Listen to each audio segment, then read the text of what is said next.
Hello, everybody. And I look very blurred at the moment, so let me just get myself in the focus there. That's better. Here we go. How are you all? Long time no see. Classic Eddie fanboy here. How are you doing? Now, I know. Don't start yelling at me. I've been away for about 8 months. I've had to have a bit of a break. I'll explain all that in a minute. That's why you've not seen me at all. Uh, Last year, I don't know if you heard, I lost my father, passed away, um, and gave me, well, it caused a bit of I had mental issues, struggling to come to terms with it and everything that happened. So I thought I'd have a bit of a break. So I had a bit of break, but now I'm back in fighting, and I'm ready. I'm ready to take it all on again. So what's happened over the past 8 months? Well, as you know, as just said just a minute ago, I lost my father. He passed away in June. Took a little bit of a toll on me and my family. They it affected them quite a bit, and it affected me as well. And work became all ensuing as well. A lot of things. I thought I'd dedicate more time into work.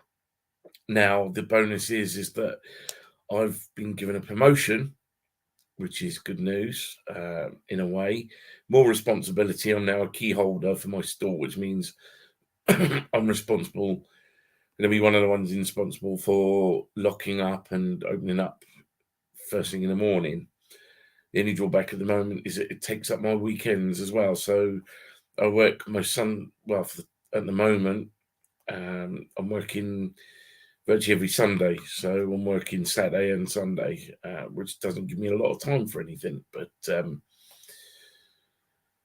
yeah, that's the other thing that's happened. It's all been a bit of a whirlwind, really. I'm still on probation, um, so I've got about a 6 to 8 week probation period where I've got to learn more about the job, go into more in depth knowledge about the job, which I'm beginning to do, but it takes time. It's not, I can't rush it. So I spend most of my time revising and reading and revising all about the job. And as I say, at the moment, that's virtually all I think about from a week to week basis is the job and what I need to do and how to organise everything because it's been totally different. It's a totally different experience, leadership in civilian world than what it is to the military. It's opened my eyes up a lot because military, you could just tell somebody to do or ask somebody to do something. Where in the military, you order them to do something and they do it. Bit different in Civvy Street. You can ask them to do something nicely, but then you find out that it's a struggle trying to get them to do it and motivate them enough to get on and do it. So it's a totally different ball game, which I've found out in quite a opening way. It's really been an opener. So how to approach people, how to ask people differently and a different way of thinking, a different way of thinking when you're talking to customers as well. So I've had to go through a whole new process of learning how to speak to customers properly and thinking about what I'm going to say before saying it to them and not treating them like, which I never did anyway. I never treated them like children. I never treated them like a child. Always treated them was respectful and polite to them. But it's not being in such a military manner because sometimes I can come across as being very militaristic in the terms of the way I speak to people. But that's how I am. But now I've got to unlearn what I've been done 23 and a half years to do and talk to people in a constructive and polite manner, basically. So it's unlearning everything that I've learned previously and basically coming in from a different angle. on how to treat customers and basically provide a better, more of a service for them than what I would as a normal member of floor staff. Uh, as I say, I don't want to go into too much detail because I'm not going to reveal where I work. I never have done. I never want to. This is not the platform to do it in. I'm just having a general discussion with you, just to let you know that the way that I have to approach things now is totally different from the way I was doing it before, basically, and being more of a service orientated thing towards a customer, which before I was just giving them giving customers advice and just walking away. But basically I go into a bit more detail now and try and help them out even more than what I was doing before. What is that on my face? Okay. That's just a mark there. Anyhow. Yeah, that's where my beard, yeah, my last video, I don't know if you knew, previous videos before I had a beard, and I grew one before. Well, I don't know if I appeared before Christmas. I don't think I did do a video before Christmas, but I had a full beard, and now that's come off, and I'm back to a stubble again. I need to shave again. Oh, how ungrateful of me. But yeah, I'm now back, and I've got load of nice presents for Christmas. I had a nice, quiet Christmas with the wife. My children are all grown up and they've all moved on. My youngest son's in the military. He's in the British Army, and my eldest son has found his own feet now. He's now become a assistant manager. He's training to be an assistant manager for a well-known, I wouldn't say grocers, but sort of like grocers, but a shop basically that retails what I do, and he's learning the basically same sort of things I am. There is a drawback to my job, however. I have now got to learn. Now got to try and turn the clock back 7 years and learn about forklift truck driving again, counterbalance forklift truck driver, because I used to do that at B&M. I mean, I was a warehouse person at B&M. One of the first things I did was stick me on a forklift truck driving course.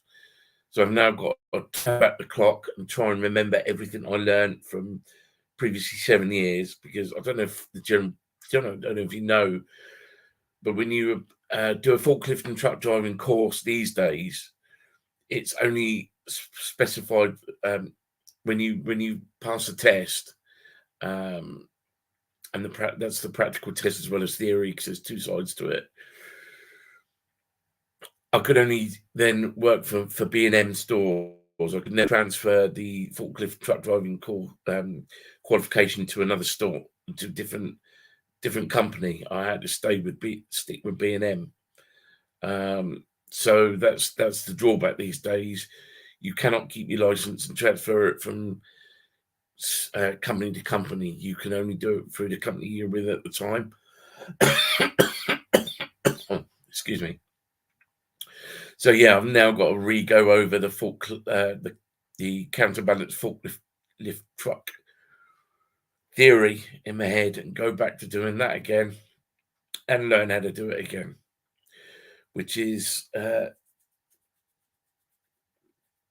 quite a lot of information to retain. So hopefully I can catch up with that, and hopefully I can pass that test to be able to move forward as a more of a leadership role. That's as far as I'm going to say. It's a leadership role. It's not management role. It's a leadership role. So Christmas, yes, I had a nice quiet Christmas, and yes, I've just talked about my youngest son and my oldest son. He's now moved out of where he was previously, and he's now got a place of his own that he can call his own. It's a rental, it's a flat, but he's nice and settled there with his partner now, and hopefully I can start seeing them more and more. There's more opportunity for me to go and visit them, because where they were before, they were in a family oriented household, and there was no way that me and my wife would be able to visit them. But now they're settled in, they've got their own place now. I can obviously spend more time up and down the M5 to go and visit them, which is what I intend to do more this year, which will be nice for them as well as for us, because I need to have more of a relationship with my son. I haven't really had much of a relationship with him especially during the lockdown, during COVID. There was only communication via Zoom or Messenger, and it would only happen every now and again. It wasn't consistent. So I'm hoping to be more consistent and be more of a father figure to them. I don't need to be really a father to him anymore, because he's over the age of he's 21 now. So it's down to him now. So what did I get for Christmas? Well, I only want to show you one thing tonight, because I think it's quite a nice thing that I received. In fact, come to think of it, I bought it myself for Christmas. So it was my own Christmas present to myself, really. And it's a really, really nice annual, and I really love it, and I'm enjoying reading it. And that's this one.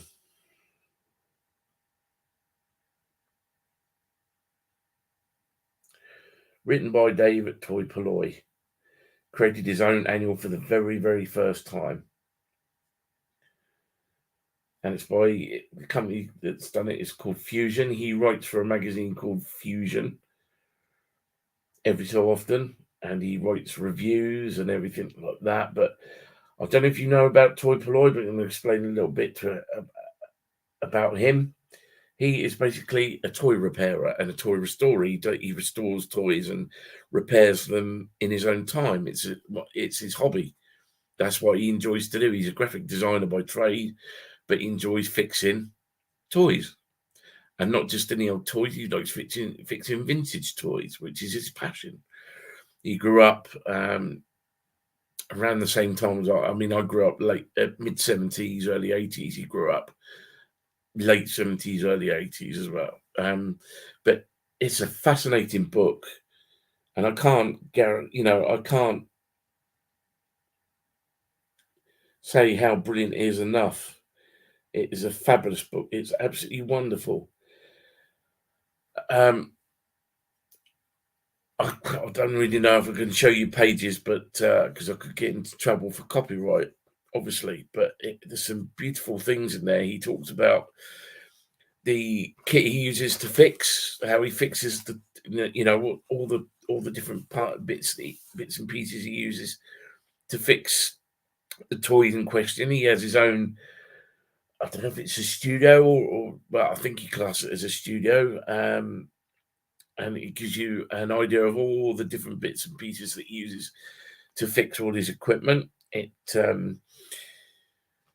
the fact that he uses a lot of Lego to fix. I mean, he's disgruntled a lot of people, especially people in the Lego community, in the Star Wars community. I mean, when I talk about Star Wars community, I'm talking about the original Star Wars toy collectors, because they are up in arms with him. Some of them are, not all of them are, but they do not like the way he restores the toys in his collection back to a usable standard. And the standards that he comes out with are phenomenal. And the ideas he gets in his head of how to go about fixing these toys is just unbelievable. I can't believe it. And he literally spends most of his time fixing and repairing his toys. And in the end, they look just as good as the originals do, as they were, how they originally came out. I just want to give you an example of a toy that he's fixed. I'm just going to, sure he won't mind me showing you. Just want to see.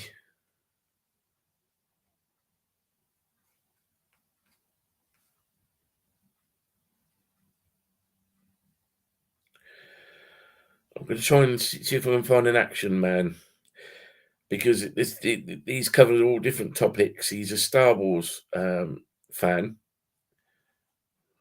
I could use that one, but I don't think. Let's have a look.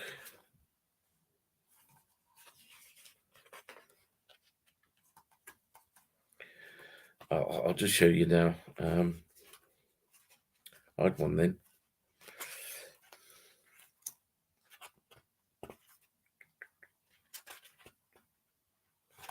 There we go. See these 3 here? Yeah, that's 3 that he's repaired. And he calls them the action guys because they're 3 of his that he started from scratch and rebuilt these more or less to exactly how they would buy them in the shops. I mean, you've got Pinhead. Pinhead's the main one that's got holes in all over his body. There's 3 of them. There's Pinhead, Lefty, which is the one in orange. That's an orange jumpsuit because he's always looking left. He's one of these commando eyes. You know, he's got the eyes, the eagle eyes. They call it eagle eyes, and he's always looking left. Yeah. And the last one is called Splits, which is that one with the berry on. And the reason he uses the berry is because if he didn't have the berry on, the whole head would fall apart. So that berry keeps the Action Man's head together. Yeah. But I mean, these are 3 that he's restored.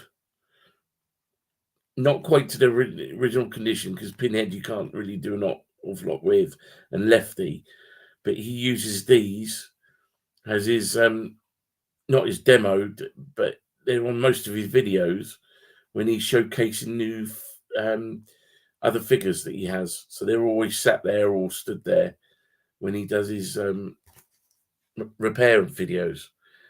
And there's the 2 of them in Toy Polloi t-shirts and Hawaiian shorts, and the British flag shorts as well. He uses them on a lot of his videos. But yeah, it talks about toy atrophy. It explains what atrophy is, toy grading, and why he thinks it's a bad idea, and why he doesn't sit on the fence, but he gives 2 sides to the story, and why he's decided not to grade. He doesn't grade any action figures. Talks about different types of figures, talks about the black hole, and he makes his own trading cards as well. So if you send him anything as a swap or anything, you end up getting these trading cards. I've got one of them trading cards as well, because I entered a competition when he was on another channel, and I won a prize. And then part of the prize as well was he does notebooks as well. So I have a Toy Polloi collecting notebook there, and what I do, and mine is, it's not filled up yet. All I've done is just put holy grails that I want to find, and I cross them off when I get them, and just make a list of what I want, and I do it that way. So but yeah, it's been a bit of a wild time at the moment. As I say, I'm still about. I still watch other people's broadcasts. I still watch the TARDIS Zone, and I still watch Cobby Guy, and Type 40 is becoming one of my favourites now. I love seeing the panel there. It's fantastic. They talk every week. They're on a 2-week break at the moment, and they're doing pre-recorded videos. But their topics of discussion are fantastic. It's nice to see them all, and I get to contribute to that as well in the messages. So I just don't keep quiet. I do have opinions, and I do speak my mind. May not be Captain Popular for it, but I do speak my mind. And yeah, so I'm still around, and I will come back again. It's just the fact that I've got loads of things to discuss about anyway. The fact that I don't know if you remember a couple of months ago that I said I wasn't going to collect any of the Jodie Whittaker era box sets at B&M. Well, lo and behold, my mind has changed on that one, and they're out their box. But I bought these Friends of the 13th Doctor, and I ended up getting the Jodie Whittaker figure. The other B&M set, the other B&M set was basically had a Jodie figure in it, so I decided to go for it, and yeah, I've got a Jodie figure now. I don't know if you can see her up there. Yeah, you can see her up there. Oh, I'm moving finger this way. Look, she's up there with Yasmin and Graham. They're up there now. What's the point of trying to pretend that this era didn't happen when, in actual fact, at the end of the day, it did happen, and it's Doctor Who. So my opinion has slightly changed now. It's the end of an era, but the start of a new one, which I am so looking forward to. I'm so looking forward to see what Russell T Davies can do this time.